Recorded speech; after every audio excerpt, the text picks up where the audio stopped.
It's time to take command with former NFL tight end Logan Paulsen and former Commanders beat reporter Craig Hoffman. Take Command Podcast. What's up? What's happening? Craig Hoffman for a quick introduction, live from Comedy of Errors Central.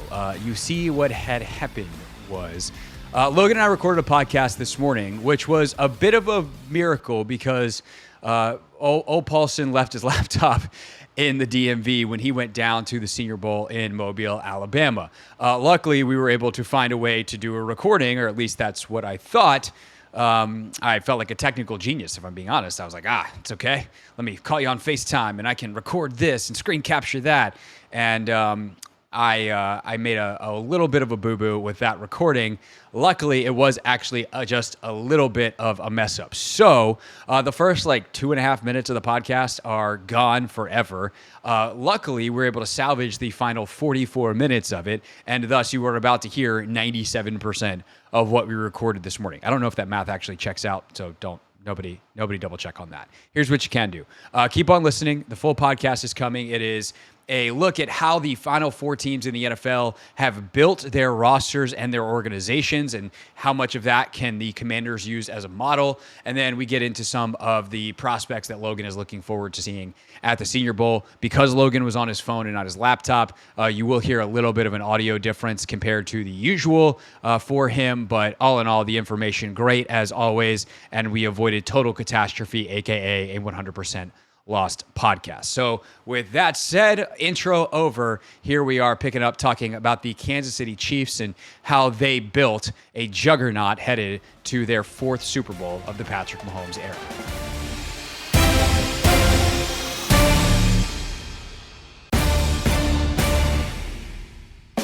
Just start with their offensive line. They got Trey Smith at right guard, a fifth-round pick who's developed into something pretty special. I don't want to say he's a Pro Bowl caliber player, but he's kind of right in that fringe, in that conversation every season. Obviously, Creed Humphrey. And then they go out and do a great job in free agency of bringing in Juwan Taylor at left tackle. The right tackle's name escapes me at the moment. But both those guys were we got to make sure the money works. We got to make sure all those situations are correct with the Mahomes contract. So great job by them. They do a great job finding a dynamic running back later in the draft and having a vision and a role for him. And then I think they understand, I think when you look at Tom Brady, when you look at Tom Brady more than Peyton Manning, when you have an elite quarterback, you don't necessarily need elite receiver talent. And so that's kind of where they de-invested. Obviously, Rashid Rice is coming on the playoffs. And then you have his buddy, his partner in crime, and Travis Kelce, who, again, was a third-round tight end that's developed in that system. So I think when you look at the pieces, they've done stuff through the draft. They've done a great job finding pieces in terms of free agency that fit their vision and their system. And I think when you look on the defensive side of the football there, it's kind of it's almost a masterclass in talent development and draft allocation of draft resources, right? You've got the kid out of Purdue from a couple of years ago who was a Karlaftis, who ends up being super productive in that game yesterday. The linebackers have all developed. Nick Bolton, the guy they drafted from Wisconsin a couple of years ago. The secondary is all drafted guys that have relatively recent free agent acquisitions, young free agent acquisitions that have all developed. So I think it's the development of the secondary plus the draft capital, and then seeing a vision for those guys. And I think that's going to be a very common theme for every single team. But I think in terms of structure, all these teams have been very successful in those categories. They've just been very, very successful with the draft, with free agency. And I think they've built, again, like you said, the main piece is Patrick Mahomes, but They've built an ecosystem where he can be successful. I think that the thing that impresses me the most about the Chiefs and how they've built it is the plan that they had. They let go of the guy who's turned into maybe the best receiver in football, certainly the best receiver in 2023 in Tyreek Hill. And they might, if they win in 2 weeks in Las Vegas, since that happened, they will have played 2 years and won 2 Super Bowls. That's dumb. You shouldn't be able to do that. You shouldn't be able to lose an MVP and still win. But they did it because they understood we can get by here, but we need to beef up here. We need to buttress Mahomes in this offense with a really good defense. The rest of our money has to go on the other side of the ball, and we'll rely on the fact that Mahomes is good. And if we protect him, we can actually get away with that. Because I think that's the other piece is they have invested in the O-line, but they've done it in ways that don't involve a lot of money. And I think that is the key. Like, obviously, you're going to have to get some of that stuff right. The way the salary cap is, you have to be really, really good in the draft. And you have to be willing to let guys walk, too. And whether that's, a high-end player like Tyreek Hill, whether that's, a guy that was the starting right tackle for them last year, Andrew Wiley, like he was going to be more expensive than their taste. And so they moved on. They've moved on from other offensive linemen as well, but they've always had a replacement plan. And I think they also have like a style of play that they understand what they are. And I think that's been a really impressive shift to watch. Like with Tyreek and kind of what they used to have the track team, right? It was Tyreek, it was Mecole Hardman. I know Hardman's still there, or was back there, but like young Mecole Hardman, who was a 4-3 guy, Tyreek 4-2 guy. They had a couple of others whose names are I can't think of at the moment, but it was literally just like a track team. And it was super vertical passing game. As vertical as you can get when Andy Reid and the West Coast offense is your offense. But they were attacking vertically, and teams eventually were just like, we can't do this. We can't live, like Mahomes is going to kill us. And so what the Chiefs have done is kind of gotten out ahead of that and said, we're going to have a really physical running game as a club in our bag. We're going to attack underneath more. Kelsey's going to become the featured guy, and we're going to get some other receivers. Juju Smith-Schuster was big for them in this role last year. I think MVS is the guy that they kind of like being in this role, even though some of his bigger plays have been down the field. But like, let's get some possession-oriented receivers. Or Rashee Rice, a guy who's really dynamic with the ball in his hands in a quick screen game, and use the fact that Andy Reid's the best screen designer in the history of the league. And they found other ways to produce offense without needing those vertical shots because teams don't give them those vertical shots. So it's a personnel plan. It's a schematic plan. They've just really have a good understanding of who they are and who they want to be. And I think that's going to allow Patrick Mahomes, as long as they keep that, to have like this second act in the same way that Brady did. Like that's the challenge for them now, even though the first act doesn't seem to be over yet. They're playing in the Super Bowl in 2 weeks. But like, it's had longevity and continuity in ways that other teams are flash in the pan and leave because they've continued to evolve the plan around Mahomes, which is a lot easier than doing it without a Mahomes, but they've continued to evolve it and matched personnel and scheme and all the things together. I think that's another thing that people sleep on that people forget about. I mean, people talk about Patrick Mahomes and the personnel moves, but I think Andy Reid deserves a ton of credit. I think he kind of saw the way the league was going in terms of defensive approach. And, everyone was kind of moving to these two more conservative coverage shells, more disguising coverage shells. And so he basically said, we need to be better underneath because teams were kind of killing them with that too high structure for the longest time. No one could play cover 3 against them because of Tyreek Hill. And they said, why don't we just remove this chess piece from the board? Let's get into these two structures. Let's lean into Travis Kelce. I think there's that takes a lot of foresight, and I think it kind of being a little bit ahead of what the defense is doing. Again, you have the ultimate equalizer in Patrick Mahomes, but I think when you look at the team over the last 3 or 4 years, the change you're describing is a schematic change as much as anything. It's a philosophy change as much as anything. And I think when you have a coach like Andy Reid, a guy that, obviously is one of the best play callers maybe in the history of the NFL, and I'm not saying that lightly or hyperbolically, I think his resume speaks for itself. Sure. It allows you to stay ahead of the curve. It's the same thing. When you look at San Francisco, they've got Kyle Shanahan, and I think, Detroit's got Ben Johnson, and the offensive coordinator in Detroit didn't call his best game, I think, the other night, but he has been awesome in terms of innovating that offense. So I think being at the cusp of offensive innovation and understanding and seeing and predicting where the league is going makes some of these personnel moves make a little bit more sense, which I think is pretty, which I think is something that, again, we can talk about, putting the pieces on the board, so to speak. But I think it's always important to remember the guy that's moving them around and the guy that's maximizing them. Yeah, and putting the pieces on the board, I think, is going to lead us to Baltimore in a second. I will say we'd be remiss to not mention Steve Spagnuolo as well. Absolutely. Maybe one of the 10, I said this the other day on the radio show, he's got to be one of the 10 most underrated coaches in the history of the NFL. His resume in terms of assistants, and assistants, I guess, inherently, when they don't go on to become head coaches successfully, wind up being unheralded, not talked about a lot. But Spags, what he did with the Giants, and then what he's done in Kansas City, this dude's incredible as a DC. Yeah. And what he's done with that unit, and obviously they've got a stud at the center of it in Chris Jones, who makes his life a lot easier. But the way they develop talent on that side of the ball and the way they deploy it is just tremendous. And, I started the radio show on Monday just saying, like, I think people need to understand this is a defensive first football team. Like, we talk about Mahomes and Kelsey because they get the headlines because it's a quarterback and he's him. And, that's who they've been. It's not like this is always how it's been. But the 2023 Kansas City Chiefs are a defensive football team. Yeah. And I think that's, not mentioning Steve Spagnuolo would be silly.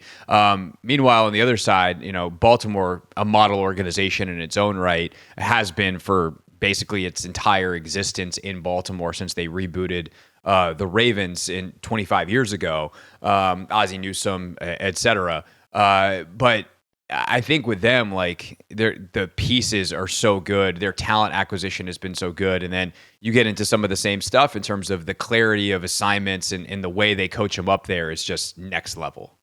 Yeah, and I really do think they do a good job. I know the talent acquisition is a big deal of having a vision that I think resides in uncontested space to a certain extent. Like they, on the offensive line, are really okay going out and just getting like huge, big athletes that people kind of shy away from traditionally. And to their credit, man, they've done a great job with developing that group. Obviously they go out and they signed Morgan Moses 2 off seasons ago. And I know he's not like a top 5 guy, but I definitely think he's like a 10, 12-ish guy in the NFL. And that's awesome to have that guy. Obviously Ronnie Stanley's dealing with the injury, but when he's at his best, he's one of the best tackles in football. They have an excellent swing guy there. Their offensive line depth's amazing. Their ability to kind of find and kind of build a system around these more unconventional, larger, more physical body types and speak to Lamar Jackson's skill set again goes back to that schematic element. Defensively, I mean, they've got Michael Pierce on the defensive line, who's a 400-pound nose guard. I think he's listed at 375, but we all know that's a lie, right? So, you have guys like that other teams don't value the same way. And then they're like, we value this piece. We want this piece here. And they've built the defense that way. And I think that's pretty exciting. Like when you see like a vision, it doesn't have to be, the perfect model for the position as seen by the league. It has to be the perfect model for the position as seen by you. And so they've done a great job in free agency, identifying talent. They've done a great job in the draft of identifying those uncontested spaces. Obviously, Ozzie Smith is the guy that kind of comes to mind there. Ozzie Newsome. That'd be cool if Ozzie Smith did it, though. Sorry, the old Cardinals shortstop out there doing backflips and drafting talent. That'd be sick. Yeah, there we go. Thanks for catching that. I should know that. Tight end, like iconic Hall of Fame tight end. Yeah. Messed that one up pretty good. And it's okay. It's for those that don't know, because it's a podcast, it's very early in the morning in Mobile, Alabama. So we're going to give Logan a pass as we record this. I have no excuses, but it's very early for Logan. And then Kyle Hamilton, I think everyone was like, what's his role going to be? How does he fit? And everyone's like, oh, he's not like when I was doing the evaluation, he's not a post safety, right? And they said, we know he's not a post safety. Let's use him not in that way. And I think that's something really nice. Like when you see that, when you see a team that says, we know what this guy is and we've identified how best to use him. So again, that's the scouting department. That's McDonald. That's everybody that's involved in that process. But I think that's what makes that team so dynamic. And again, you go back to draft and free agency, they've all been pretty successful. And I think that is something that, again, good teams find a way with that talent evaluation, which is why that Adam Peters hires is so important to get that done and get that accomplished. I think the other thing that Baltimore has generally done, and I think their failure to do this offensively on Sunday is why they lose as much as anything, is they know who they are. And they go to that. And I think when you look at the offensive game plan Sunday, Monken only gives 6 carries to running backs. Like, that's brutal. Like, you can't drop Lamar back 30. He wound up 37 passing attempts, probably 40 dropbacks because he wound up scrambling a couple of times. So it's just, to me, it's like an inexcusable game plan. And it's extra stunning because that's not what Baltimore does. Baltimore doesn't zig away from what they do. They're like, nope, we're a zag team. We're zagging. Come stop us. And they did that to being the best team in the league. And I'm sure that's something that they're going to kick themselves about all off season. But I think that, the coaching element, if we want to touch on McDonald real quick too, like, and Anthony Weaver, who's interviewing for this job here, like that talent identification piece works hand in hand with talent development when you have great coaches. And John Harbaugh has just consistently hired great coaches. And he himself is obviously a phenomenal coach who I would guess, we obviously saw a little bit of coaching happening at the joint practice, but there's so much that's just managing two teams so they don't kill each other. That's your job as a head coach at a joint practice. Right. But I'd imagine day to day when it's just them in Owings Mills, he's probably involved in some of the drills. He's bouncing around. He knows the game offensively, defensively, obviously special teams as well with his background. And I think that coaching level leads to success like this because you just you can develop talent better when you have a clear vision for it and when you're a good teacher. And that at the end of the day is going to be, I think, the biggest thing that we're going to see across all these staffs. McDonald is obviously tremendous at it as a defensive coordinator. And it's also been the biggest failure in a lot of teams that haven't done particularly well. You look at their staffs and they fall apart, or teams that fall apart, and you look at the staffs and you're like, oh, that makes a little bit more sense. None of those guys are the ascending next coach or next big, whether it's position coach, OC or DC or head coach. The staffs that are continually rated every year, they come from the best teams, and it's a bit of a vicious circle, if you will. It's a cyclical type of thing.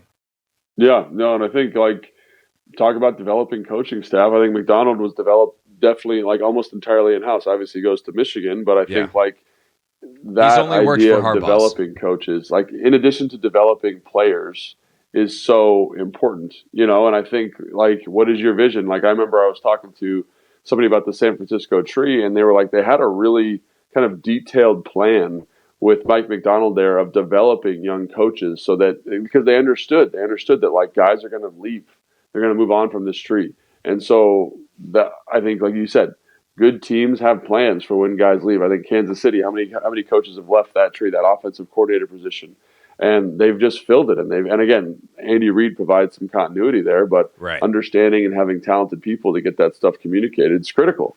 So I think that's something when you look at the landscape of these teams, they've kind of checked all these boxes: personnel, coaching, succession plans, and obviously it's disappointing that Baltimore comes out and like you said, strays so drastically from who they are and their identity. Again, they've thrown the ball more this year, but they're a physical football team. Be a physical football team. So a little disappointing, but ultimately, I think they all kind of follow similar templates, and I think these two teams, are going to be good for a long time because of what they've done. They've found the quarterback piece, both teams, obviously to different levels. But I think you can win with Lamar Jackson. Obviously, he hasn't won a Super Bowl yet, and I think detractors are going to point that out all the time. But I think you're in a spot with that roster with him where you say, hey, man, we're going to be in it every single year because we've got the guy, and we've built the roster around the guy in a way that supports his skill set.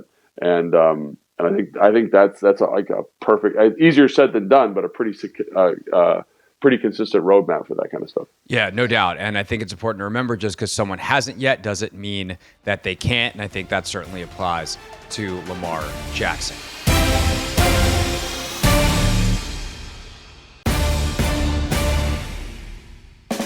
Just because someone hasn't done it yet doesn't mean they can't. Applies to Lamar Jackson. Logan, I would also say that applies to Kyle Shanahan. We look at the NFC game quickly now. Obviously, I think we're now more interested in the play caller on the other side with Detroit and Ben Johnson. But I think, obviously, we're very interested in the San Francisco model because a huge part of that was Adam Peters, who is now here in DC. And I think actually these two teams have more similarities than they do differences in terms of how they've built it, which is funny because Ben Johnson and Dan Campbell, the style that they play is so resemblant of some people that came off the Shanahan tree, and neither of them did.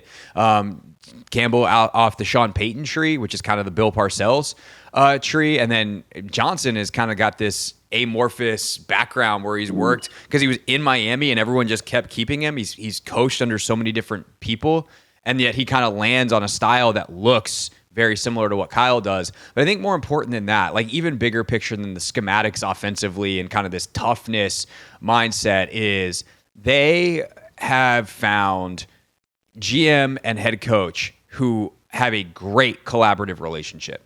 And I think that is the model that so many teams are really trying to repeat more than anything else, more than any other style. The principle is we need to get the right GM and what that's John Lynch in San Francisco and Brad Holmes in Detroit. Pair them with the head coach with a distinct vision, Dan Campbell and Kyle Shanahan, and let them work. And that's worked in both places. We'll see if Detroit can have the continuity that San Francisco has had, multiple NFC championship games, now multiple Super Bowl appearances. We'll see if it pays off in a Super Bowl victory. But that, to me, is like the most important thing. And obviously, Adam Peters is one piece here in Washington. We'll see if they can then get the second piece in and how they work together. But that is like the core center that allows these teams to do what they've done in the NFC. I mean, 1,000%. I think 1,000%. And I think when you look at, again, the relationships, and it's so crazy to me how similar these teams are, especially on offense. I mean, they've got the elite tight end, they've got speed and kind of, satellite playmakers with unique skill sets. Amon-Ra St. Brown, Debo Samuels. They've got coaches that know how to speak to that. They run the football. They've got elite offensive linemen, Penei Sewell, Trent Williams. They emphasize running the football. I mean, obviously they draft a running back in the first round. Kyle Shanahan trades all this draft capital for a running back. And I don't know, it just the model, the understanding of the coach's vision. And I think one thing that sticks out to me about both these teams is the principles with which they've acquired talent. So, like, for example, I got my little sheet that I'm doing for the Senior Bowl, so that's kind of fresh on the mind. But there's categories. There's like a binary yes/no column where, like, can they play in the NFL, yes or no? Then there's like a compete toughness category, right? Which is, yes or no. Are they competitive? Are they tough? And I look at those competitive tough categories, and both teams emphasize that to the maximum. And I think it's just so important to remember Baltimore does as well. Kansas City doesn't feel that way, but defensively they've got a whole bunch of guys like that. And just how important that category is, that competitive element. And I know that sounds ridiculous because it's NFL football. Everyone should be competitive.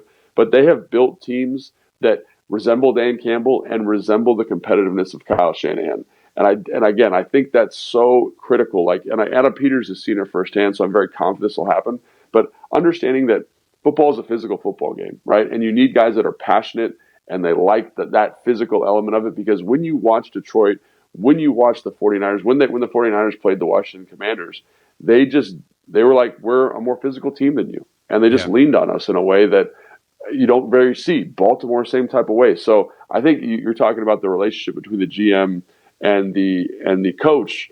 But I also think like both of those people in both organizations have an understanding of what that competitive tough element that needs to be that needs to accomplish this kind of these dominant offensive football teams. Right. Who those people are is really important. Them being friends isn't enough. Like, you need to have the right vision, and obviously they both do. And I'll say this too about Kansas City. Like, Mahomes is a competitive psycho. Like, that dude is, oh my God, he's nuts when it comes to the competitive stuff. And Kelsey is too. And like, you see it with them. I thought Justin Tucker was interesting after the game. He's like, yeah, I thought when they were moving all my stuff and throwing it around, it was all in good fun. I think they were actually a little bit more serious though. And like, would Mahomes and Kelsey inevitably this week be like, oh yeah, no, nothing but respect for him. He's the greatest kicker ever. Like, once they're out of the competitive mode, they can be gracious and human. Right. But like, in that moment, like, no, they were like, get the out of here, man. Like, get your dumb kicker stuff and take it back down to your end of the field. We're warming up. Get out of our way. And like, had a defensive tackle come up and tried to say something to Patrick Mahomes, Mahomes wouldn't have backed down. Like, he's nuts when it gets in competitive mode. And he's got kind of that MJ, like, we all watched The Last Dance and how Jordan would kind of create competitive situations out of thin air, and Mahomes is the same way. He will create doubters even when they aren't actually there. So I think that competitive mindset, that competitive nature is something that is so critical. I think obviously talent and understanding how to use it matters as well.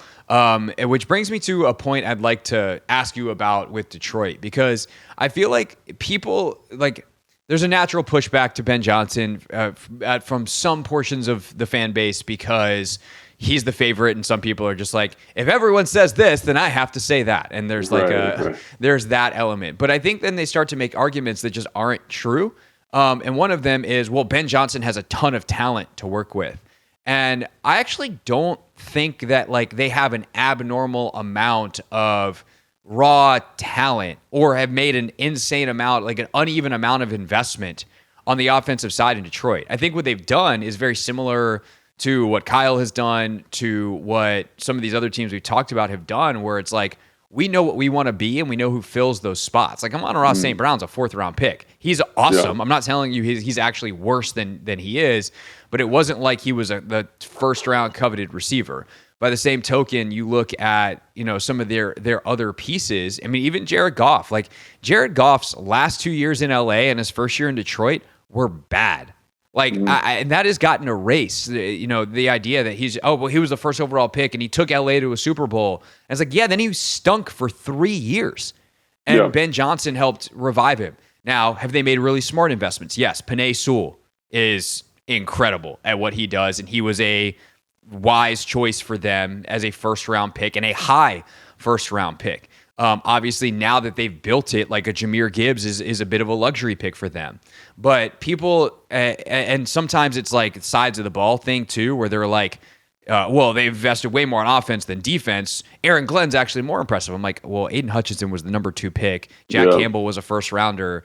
Like, you're actually telling on yourself that you're not paying close enough attention. But I'm curious what you make of kind of the skill level of Detroit and how Johnson elevates it beyond the draft capital that was spent on it / the resources that were invested in it.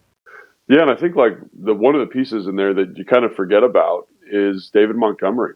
He's like the engine that drives that car, and he's like not a highly touted guy, but they had a vision for how to utilize him. I think Sam Laporta too. Like, he was the best tight end in the draft, or one of the better tight ends. I like Luke Musgrave a lot, but very, very talented piece. But understanding how to use that player, finding out what they can do, what do they, Amon-Ra St. Brown is such an interesting guy because the more you watch him, the more you love his game. But you have to find ways to maximize him and maximize his touches and maximize his opportunities. So I think there's like this kind of chicken or egg thing. And I think when you look at Kyle's one of the best offensive minds in football. He's very talented on the offensive side of the football. Sean McVay, very, very talented on the offensive side of the football. They found pieces that fit their vision offensively, right? But Cooper Kupp wins the Triple Crown. Puka Nacua is a baller. Like, what I'm saying? Like, they have right. So it's like a little bit like it's they have talented pieces, but they also find ways that something you always say, right? You abide by the dude theory. Like, get the dude the ball, and it's not just say, hey, go run a go. It's like, hey, let's find out like what you're good at, right? Amon-Ra, you're really good at like the nuance, the beauty, the kind of the fine science of route running. Let's put you in positions where you can use that skill, right? Williams, the kid from Alabama from 2 years ago coming off the ACL. You're not always super consistent catching the football. Let's give you a reverse, right? Right in that strike zone, you're going to be our explosive play guy, and you're going to do something special with the football, right? Jahmyr Gibbs is a luxury pick, right? I think it took them a while to figure out how best to maximize him, but just understanding that, hey, when we're running these deeper concepts, when we get the ball in a check down or we can attack perimeter in the run game with him, like, we found a way to maximize what he does well. And I think like in different systems, that's one thing, like, for example, with Gibson here, like, has his usage been maximized over the course of his tenure here? And if he were to go to a guy like Ben Johnson or Kyle Shanahan, guys that understand how to creatively use running backs, what does his career look like? Does it look completely different? And I think that's something that people miss, right? It's like, this is, I think, an interesting kind of anecdote. I remember talking to Sean McVay, this was like 15 years ago now, and he was like, there's only 4 players on a roster that are scheme agnostic. Every other person on that roster is scheme dependent. So when you look at the Detroit Lions, there's probably 2 guys offensively and 2 guys defensively that are scheme agnostic completely. They can play at any scheme. Everybody else, while being good football players, is elevated by the scheme. And I think that's something people forget about. Yes, it's a first-round talent, but how many times have you seen first-round talents fail or be unproductive in certain systems? And it's because they aren't maximized. And the coaching staff, and you talked about this already, and it's cyclical. It's all related, right? The GM and the head coach having a conversation saying, we have a vision for this player. This is how we're going to use him. This is how we're going to maximize him. And I think that that's what you see with Ben Johnson, with Kyle Shanahan. That's why it's so fun to talk about these teams, is they found pieces, right? And they said, this is how we're going to get you better and speak to your skill set. And they do that all the time. And so, yeah, they're very talented offensively, but I also think the talent looks better in those systems because of what they're able to do in terms of saying, hey, this is what you're good at. We're going to motion you to a bunch, Amon-Ra, and you're going to run a choice. Oh, we're going to get you on the move, and you're going to attack this high cross on the move, and you're going to make a great play. We're going to run this dig, but we're going to have Williams be the clear-out guy because he's really fast and teams get scared to create some more space for you. That kind of stuff is what makes him look better. Now, he's a very productive football player, but I'm pretty confident if he went to a different system, he'd be good, but I don't think he'd be getting the level of pub that he's getting now. And again, that's not an indictment of him. It's just trying to show that there's like a symbiotic relationship here between coaches and players. Right. It's going to be fascinating if Johnson winds up coming here, what Dan Campbell does for the OC job there in Detroit. So definitely intrigued on that front. What did you make of Johnson's day? They started so hot, and I think the slowdown came from player execution. If Jahmyr Gibbs doesn't fumble, if Josh Reynolds catches a fourth down, and then the other one I think was a third down where they hits him. I always say it hits him between the numbers. He wears number 8. It hit him on the dot where the 8 comes together. I think that Johnson had a tremendous day. It just eventually guys got to make plays, and that kind of died out for them in the second half. Yeah, I think I go back to that thing that, the head coach used to be here. God, what did he say? Gruden used to say all the time to you, where it's like at some point, the players got to make plays. There's no change in terms of our approach. Guys just they made more plays than we did, and I felt like when I was watching the game, you could feel that kind of ebbing away at these critical moments. Right? Detroit still looked explosive. They still looked dynamic. But hey, here's a critical third down we don't get. Here's a critical fourth down. Here's a fumble. Here's a turnover. And all that stuff, it just stacks on itself. And in a normal game against a normal team, it doesn't really matter. You can get away with that. But against a team that's maybe the best team in football in San Francisco, it matters. Every one of those opportunities matters. And I think that was the fun thing about watching both of those games, is that every play was significant and important because both of those teams, all 4 of those teams, were so good. And I think you see that with Detroit. It's I didn't see a dip in play calling necessarily. I saw a dip in execution. And that's where that kind of that chicken or the egg thing comes in. And it's a conversation we've had about this organization a ton. It's is that the play caller not putting those guys in good situations, or is that them not making catches and plays when they have to? And I think when the guy drops an easy, a relatively easy pass, it's man, it's there for you. We got to make this play. So I think that was the takeaway I had. It's just, in a normal game, probably don't even notice it, honestly. It doesn't even matter. But you're playing the San Francisco 49ers in one of the biggest games of the year. So it's going to matter, and it's going to be significant. No doubt about it. All right, next time we talk about Ben Johnson or Mike McDonald or Anthony Weaver or Aaron Glenn, one of them is probably going to be the head coach. That or it'll be Dan Quinn. We're going to have a head coach soon, so we'll talk about that on the podcast later in the week. But coming up next, Logan again and Mobile, Alabama at the Senior Bowl. So let's talk about what he will be watching this week.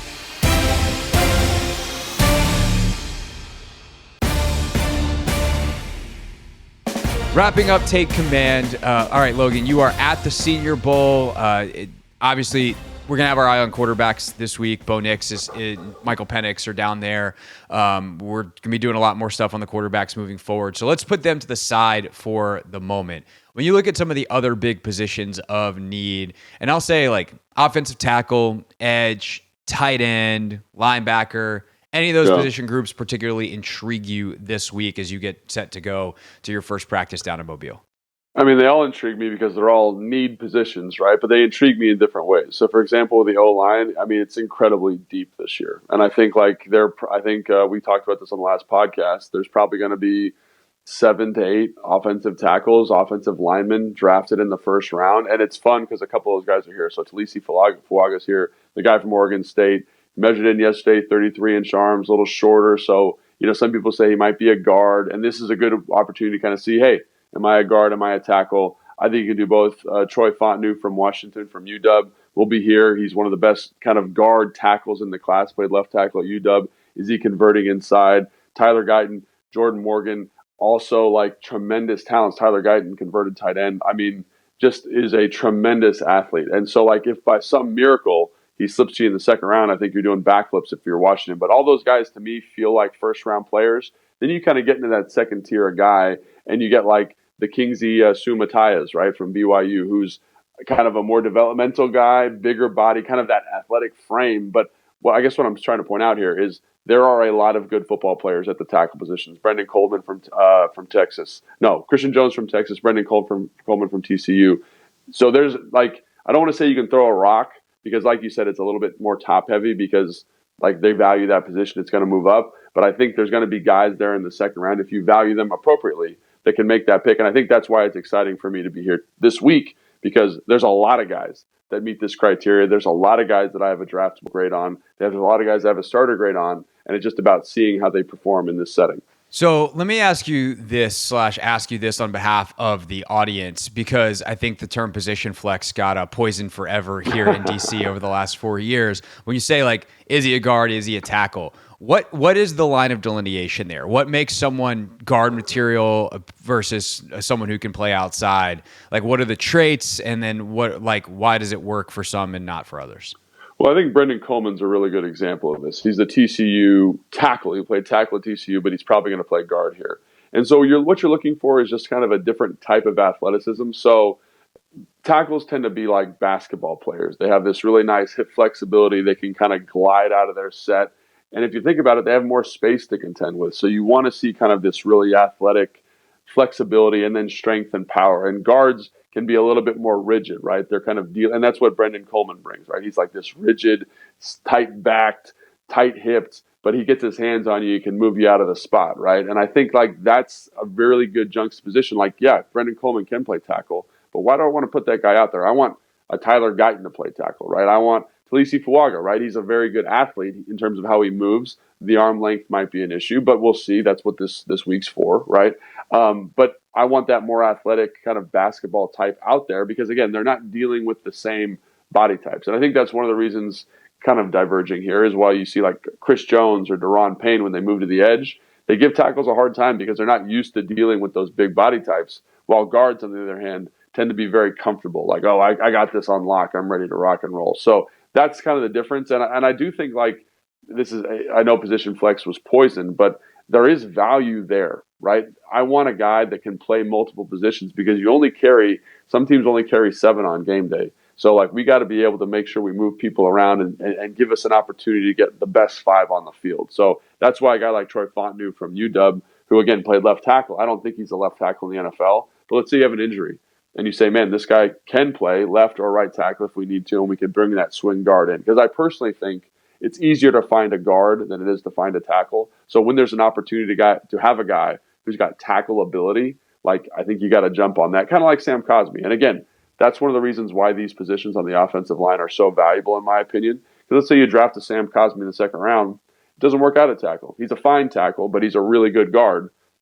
You don't miss on the pick in the same way. Right. I do think something that maybe they took that too far on the O-line is like, yeah, you need to get like, if you're doing that and with the intention of that guy playing guard, but in a pinch he can play tackle, that's one thing. Right. If you do it the other way, that's where you get in trouble. Where if you're like, we're drafting this guy to play tackle.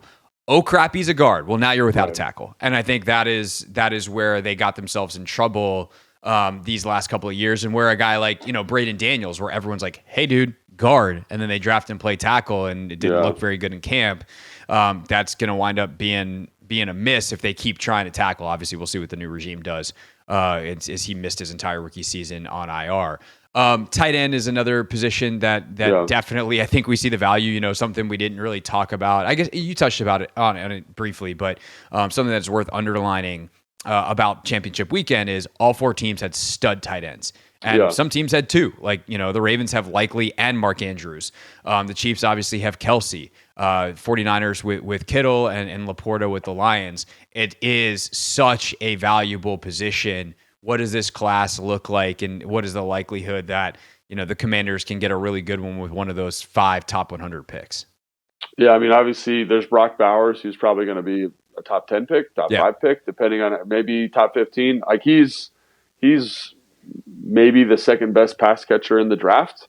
So it just depends on how you want to allocate that resource in terms of value.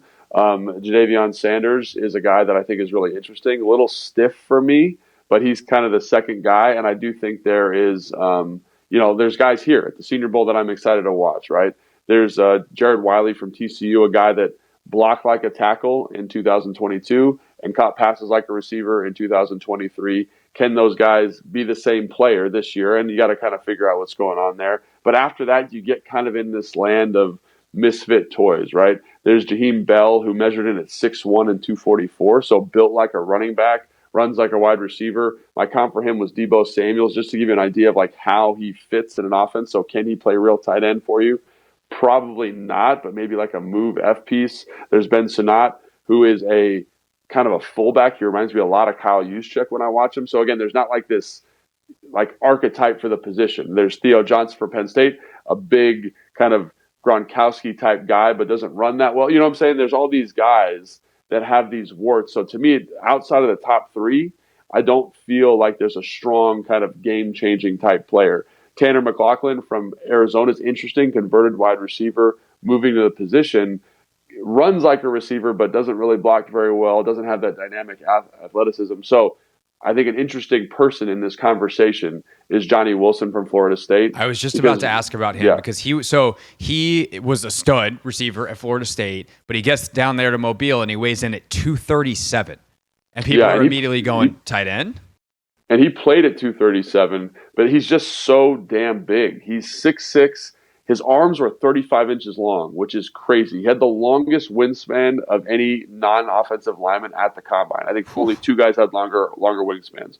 One was Patrick Paul, who's 6'7". The other one is Miles Cole, the defensive end from Texas Tech. And he's like 6'5". He also has the longest arms like ever measured. They were like 36 inches and a quarter at the measurement yesterday. So crazy.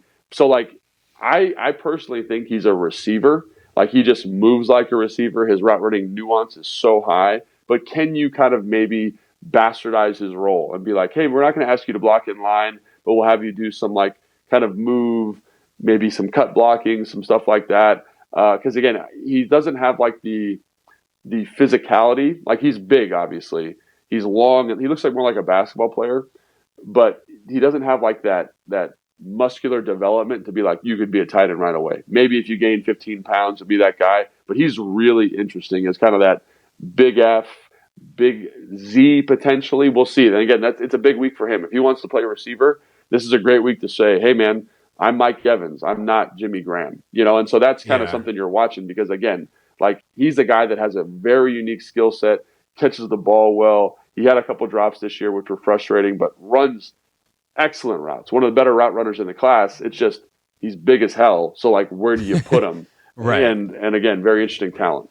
All right. Last question for you. And this is harder at the beginning of the week than it will be at the end. But who is like your 1, 2, or 3 candidates for the all Logan Paulsen team by the end of the week? Like who's like last year? We came out and it was like Cody Mock. Love that dude. He just mauls people. Think he's missing some teeth. Like we love Cody Mock. Is there anybody going into the week where you're like, I'm pretty sure I'm going to come out loving this dude? Obviously, you'll get the actual Logan Paulsen team when you watch practice. But who's the early candidate?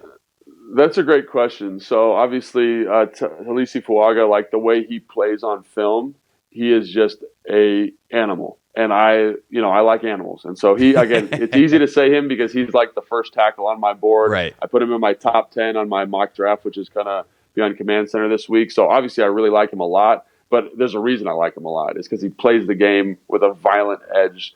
Also there's, what's his name? Simone Vahi for Utah, who's a really interesting player. And again, like I can't wait to watch this guy play. He played safety. He reminds me of like Eric Weddle, not a great tackler, but then he played 3 games at running back this year and looked like Christian McCaffrey. And that's not an exaggeration. So I want to see him. I don't care if he's excellent. He's very fast and explosive, great ball skills, great in coverage, not a great tackler. But watching him run the football, I was like, I want to see him with the ball in his hands more. So is this a week where you kind of say, hey, man, this guy's a dynamic player at the running back position? I don't know, but I want to see him. Johnny Wilson's a guy. Again, I've got him circled in red pen.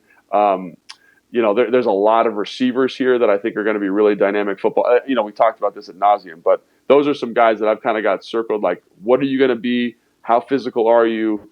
Really? And again, another guy I want to point out, Patrick Paul, just because the measurements came out yesterday, 6'7", 330, 36-inch arms. Like, I don't know if he's the best football player. I don't have him graded that highly, but he's a big son of a gun, and it's always fun to see how those guys play on the first day. So yeah, for sure. I'm very excited for the all Logan Paulsen team.